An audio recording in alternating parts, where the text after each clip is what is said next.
ایک دفعہ تمام صحابہ آپ صلی اللہ علیہ وسلم کی محفل میں بیٹھے تھے اور آپ صلی اللہ علیہ وسلم نے ان سے پوچھا وہ اللہ کی کون سی مخلوق ہے جس کا ایمان سب سے خوبصورت ہے، سب سے زیادہ دل فریب ہے، جس کا ایمان سب سے معصوم ہے؟ تو صحابہ نے کہا کہ یا رسول اللہ، سب سے خوبصورت ایمان تو فرشتوں کا ہے۔ تو آپ صلی اللہ علیہ وسلم نے کہا کہ فرشتوں کا ایمان، ان کا ایمان مضبوط کیوں نہ ہو؟ وہ روز اللہ تعالیٰ کے احکامات سنتے ہیں، اللہ تعالیٰ کی بنائی ہوئی جنت کو دیکھتے ہیں، دوزخ کو دیکھتے ہیں، ان کا ایمان کیوں نہ مضبوط ہو؟ تو صحابہ نے کہا کہ آپ صلی اللہ علیہ وسلم، پھر تو آپ کا اور تمام نبیوں کا ایمان خوبصورت ہوگا، معصوم ہوگا۔ تو آپ صلی اللہ علیہ وسلم نے کہا کہ نبیوں کا ایمان کیوں نہ مضبوط ہو؟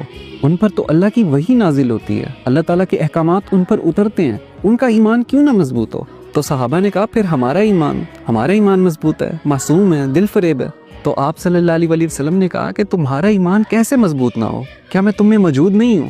کیا تم مجھے دیکھتے نہیں ہو؟ جب میں تم میں موجود ہوں تو تمہارا ایمان کیسے مضبوط نہ ہو؟ پھر آپ صلی اللہ علیہ وسلم نے بتایا کہ سب سے مضبوط اور سب سے دل فریب ایمان ان لوگوں کا ہے جنہوں نے مجھے نہیں دیکھا، جنہوں نے اللہ کے احکامات کو مجھ پہ اترتے ہوئے نہیں دیکھا، لیکن پھر بھی جب ان کے سامنے کوئی اللہ کی آیتیں پڑھتا ہے تو ان کے دل ڈر جاتے ہیں، اللہ کے خوف سے وہ ڈر جاتے ہیں۔ اور آپ صلی اللہ علیہ وسلم نے ساتھ ہی فرمایا کہ اگر تم صحابہ 10 میں سے 9 چیزوں کو مضبوطی سے تھام کے رکھو اور کسی ایک چیز کو چھوڑ دو تو تمہارے لیے آخرت کا حساب بہت مشکل ہو جائے گا، بہت سخت ہو جائے گا۔ لیکن اگر میری آنے والی امت 10 میں سے 9 چیزوں کو چھوڑ دے اور کسی ایک چیز کو مضبوطی سے تھام کے رکھے تو اس کے لیے حساب کتاب آسان ہو جائے گا، اس کی آخرت آسان ہو جائے گی۔